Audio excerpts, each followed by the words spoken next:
just going to hop in there as well. Listen, all I am saying is this. My message is simple, very simple. Actually, I have two messages. There is nothing wrong in distancing yourself from your parents. Nope. Because some parents are nasty. Yes, some parents are toxic. Mm-hmm. End of story. I'm just saying the truth. End of story. Especially within the Africa, there's a lot of African parents that are horrible people. Mm-hmm. But because you have the cultural thing, you have the religious thing, you have the social thing, they get away with it. The Bible says, train a child in the way he should go, so that he will never depart from it. So I'm gonna unleash all my anger. I'm gonna unleash all my failure. I'm gonna unleash all my frustration on a 5-year-old boy, on a 5-year-old girl. I'm gonna treat them like they work in the WWE. I'm gonna make them. How many of us ran away when our fathers were coming back from work? That's not healthy. Children should run to parents, not away from their parents. That is not good. Yes. That is not good, man. I'm sorry. That's why when I see some African comedians joking, I don't joke about such things. That is not good. That is not good. Kids should not run away from parents. They should run to parents because you are their safe space.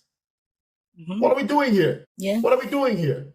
Every little thing that happens, it becomes like a boxing match. It becomes a belt. Bring my belt. And a lot of African kids are growing up, entering their teenage years with low self-esteem, identity crisis, with people pleasing, with people pleasing behavior, because that's all they know. You have to say yes all the time. You don't have a mind of your own because you cannot think for your own. You cannot think for yourself. Anything as a child, anytime you try to give ideas, give opinions, you are discounted. You are told to shut up. When adults are speaking, don't speak. When adults are in the parlor, go to your room. When your job there is to keep quiet, keep mute, and only bring me. You only speak when you are spoken to. That is no respect. That's why when you come to Europe, you see kids that are the same age as the average kid in Nigeria. They are more outspoken. They are more confident in themselves because their parents gave them the environment to speak their mind. You are telling them that, oh, your opinion matters. Your opinion matters. We care about what you have to say. We may not agree with it, but your voice will be heard. In Nigeria, that's not even the thing. Your voice is not even supposed to be heard. It's a privilege to speak to me. Yeah. We wonder why, oh my God, these kids, they are very insecure. Of course they're insecure. You beat them for most of their life for having a different opinion. And now you're wondering why your kids don't want to talk to you anymore. Oh, my son hasn't called us in years. Shit, madam, you traumatized him. Mm-hmm. No, my daughter doesn't want us to come to and see the grandkid. Oh, because you traumatized them. They don't want you. They're running away from you because you've scarred them. So people don't want to get married anymore because they've seen how horrible their parents were to one another. Yeah. Yes. Some African girls don't want to get married anymore because they've seen how horrible marriage was in the African dynamic. You've scarred them for life. Some African men, like even I see what they say, they don't want to marry Africans anymore. You've traumatized them. Yes, let's have this conversation. You have African men, they don't want to marry African women anymore because they're like, I am so done with this shit. You have African women, they don't want to marry Africa because they want to go as far away. They want to go as far away from this nonsense. Do you understand? This is a conversation that needs to be had. Period. So please announce your pages again so that people can follow, because we have more people here now. So let's talk about your page. So thank you guys. Thank you to all those who said they have followed the page. Please follow the page. I'm going to put it again. It's breaking the silence. And again, this is a dedicated page that we have set up, Jacinda and I, where we want to be talking about these issues, because this is the kind of conversation that we need to have. You look around social media, like what Kingsley said, there's so many conversations going on, but really these are the things that we need to be able to comfortably open up and talk about, because believe it or not, they are affecting us. They're affecting our men, they're affecting our women, they're affecting our relationship, they're affecting every aspect of our life. And this is a time that open and frank discussions need to take place. We need to talk about our experiences. That's our history. We cannot just lock them in a box and forget about them and pretend they never happened. We need to unbox them and talk about it. So please, guys, follow it, and then let's get the ball rolling. Thank you. Yeah, absolutely. Jacinda? Yes. I just want people to know that we need to talk about this, because I remember the first consultation we had with you, Kingsley, when you said, this topic is kind of interesting. This has never been, I've never heard about something like this. And we touched a little bit on parental abuse. For some reason, I slightly got emotional. I said, oh, he's touched on something. Nobody had believed me then. I have not been able to speak out of my experiences then. Growing up was a hard life, simply because, not because I did not come from a comfortable home. The discipline was just unnecessary. I got beaten. I ran away from home. I stayed in the streets. I would sleep in the porch just not to be hit by my mom or my dad. My mother would go to the market. She would buy these whips or these canes. My father would use it. Till today, I've got some scars. And I'm a full-grown adult. Yep.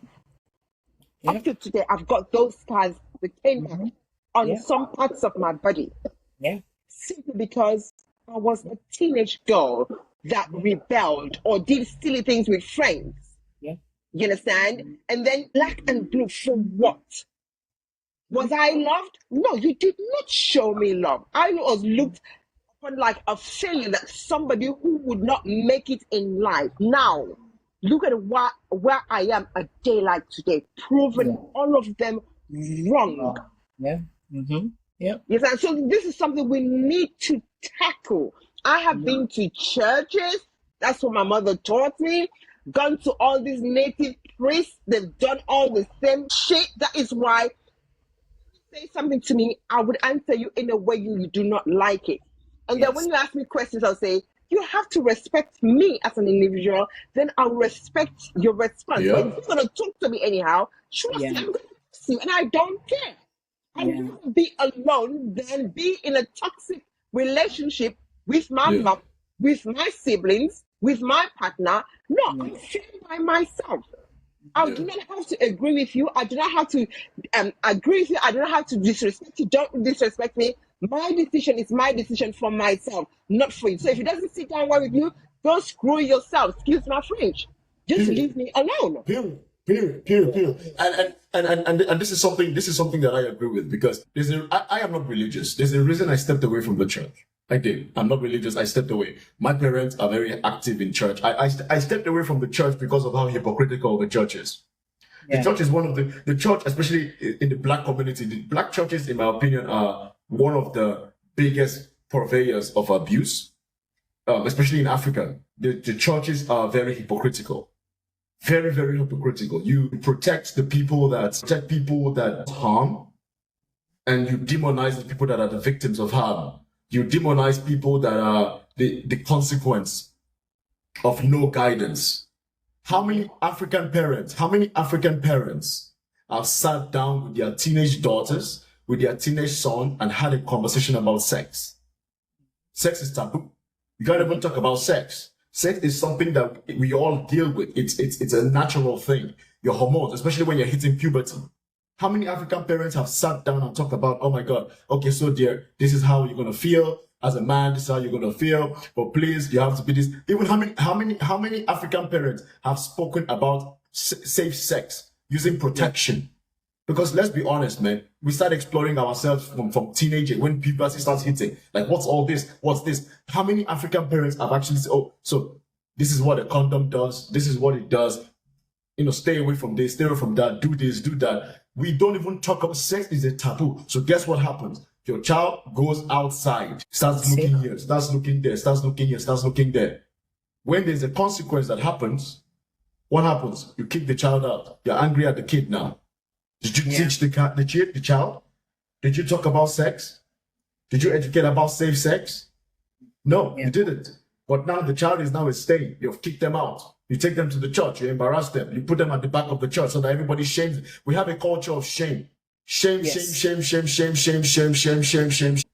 And when your child grows up and has low self-esteem, you're like, oh my God, it's people in the village. No, it's not people in the village. It's you.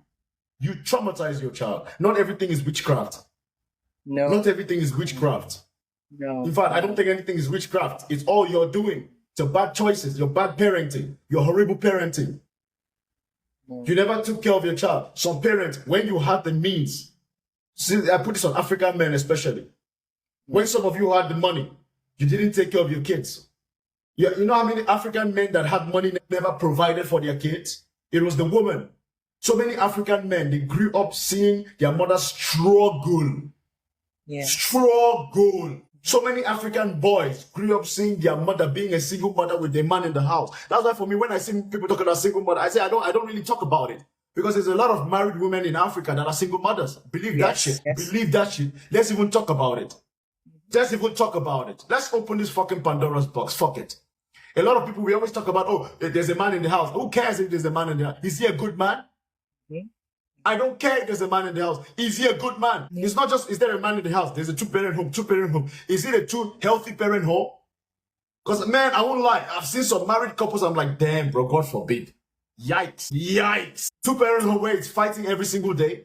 Two-parent home where it's the woman that's doing every single thing. There's a lot of men that are in the home today, especially in the African community.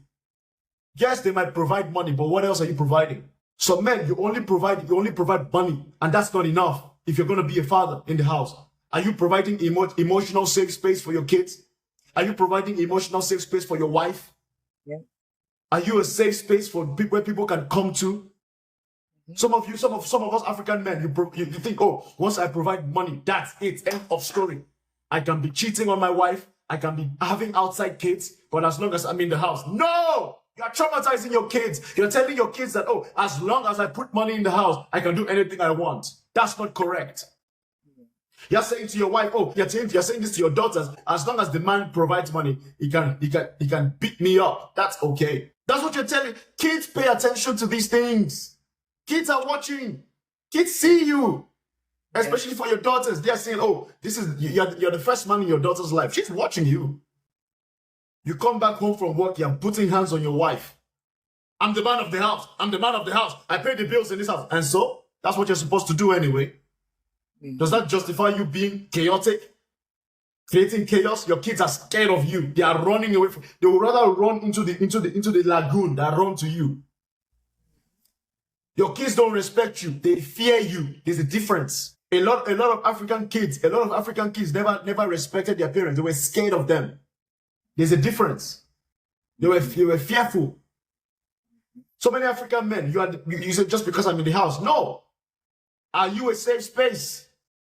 Are you a good man? Are you the kind of man your daughters want to bring home at some point? Yep.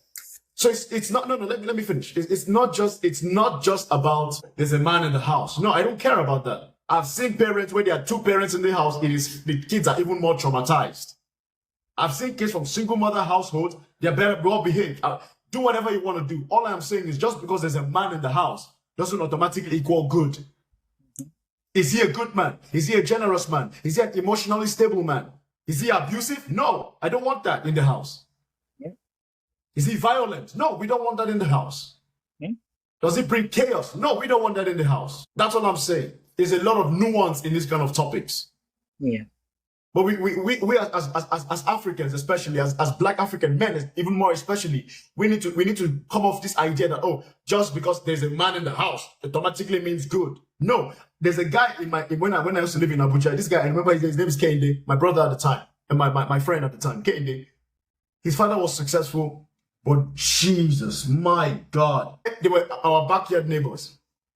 Almost every second day there was something happening. Either the father he was drunk out of his mind, he was an alcoholic, he would come back late, he would be making noise, he would be putting hands on his mother, he would be breaking things in the house. This went on for years. Years. Having outside kids, kicking the mother out of the house when he feels like it, bringing the mother back in the house when he feels like it, kicking the kids out of the house when he feels like it. Chaos! Chaos! But he was in the house though. Would you want that? Would you really want that? I guess the answer to that is no. Because now the kids are fucked up. The kids are fucked up. The kids are fucked up because of that. They saw chaos. They think chaos is normal now. So just because a man is in the house does not automatically mean good. Period. I don't really dunk on single mothers like that because I know it's a whole nuanced thing. As long as your child has a positive male role model, That's what the people need to understand. People need to understand this. It's not about having the man in the house. That's ideal, but it needs to be a good man. Is he a good man? Is he a safe man? Is he a man that the girls can run to and say, Daddy, I need help, and he's there to help her? Is he a man that the boys can run into, Daddy, I need a hug, and he's there to give them a nice, strong hug for as long as they need to feel safe and good? Is he the kind of man that people can come to be like, oh, that's the man I can trust. That's a reliable man. That's a good man. He's not perfect. I'm not saying your shit don't stink. I'm not saying your shit don't stink. But is he the kind of man that people can come to for safety and he pours into them and everybody's good? That's the kind of man you want in the house. That's it. Period. So just because you're in the house, the man is in there doesn't automatically mean good. I want us to correct that thinking. And also, whatever happens, you need a good role model, a good male role model for your child. If you can have that, this can be your brother, this can be a professor, this can be your teacher, somebody who is a good real role model. Because we don't control, the kids don't control who their parents are. We don't control that. Maybe the man is a deadbeat guy, who knows? Maybe the guy died, who knows? But make sure your child has a fantastic male role model as a reference point that they can model themselves after. That's the best you can do. Ideally, you want a man in the house, but if that's not the case, you want a strong, positive role model or models for your child, especially for your son. That's all I wanted to say. I think, was it Yeman? I want to say something. Yes, I just wanted to go back to a comment that someone made when the person said she remembers when she was 8 years old and she tried to tell her mother something that had happened, and then the thought of even the beating that she would get from trying to say that. And then another person mentioned about not forgetting also the relatives, the abuse that we got from relatives. And I think we obviously we're not going to forget about that, because when we talk about the abuse that we experience as children, it's not just from parents, it's also from relatives, and sometimes it's even worse with relatives. And I think one of the things, Jacinda and I, that we've been talking about is the fact that we are able to say we can relate to that. Because for me, I grew up in different settings, from stepmother, stepfather, aunties, we call them potato leaves relatives that you're not even related to, but you're just dumped on them, and the maltreatment, the way they treat you. And sometimes some of us still today, we're traumatized from those experiences. So it might not be from your mother, like a friend who said to me, she said, every time I go to this uncle, he always abused me. And then every time I come home, I said to my mom, I don't want to go on the holidays to that uncle anymore and the wife. And then she said, why? I said, because when I go there, he's touching me inappropriately. And then the mother said, but then if you don't go there, who's going to pay your school fees? Who's going to buy you this? Who's going to buy you that? And so when I see an adult who says that and she's crying, she's still traumatized from that, it's really sad. And that's the reality of how a lot of us as women, that's the reality of the situations that we were in as children. That every school holiday, you go, take your mind back, you go to holiday, they send you over, go to that uncle. Because why? That uncle, he's well off a little bit, so that when you're coming back, he's going to buy your uniform, he's going to buy your shoes, your bag, everything that you need for school. But at what price? A lot of women paid that price. A lot of us paid that price. That at what price that you then go to that uncle. When you're coming back, you come with all your new things, and then he comes, he drops you home, and then your mom is happy and thank him. And then you try to say to your mother, but I don't want to go back there because this is what he does to me. But then if you don't go there, who's paying your school fees? And I have heard a lot of women, not just women from my country, women from a lot of other countries, since I spoke about my experience, who say to me, this is what my mother used to say, that, if you don't go there, who's going to pay your fees? Who's going to do that? Who's going to do that? So they turn a blind eye and watch the kids go through abuse. Absolutely. Yeah, somebody said they sold us. They sold us, exactly.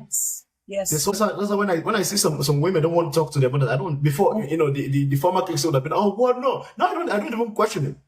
I'm like, okay, fair enough. There's a reason for that. Clearly. And anytime I engage, there's always a reason. I don't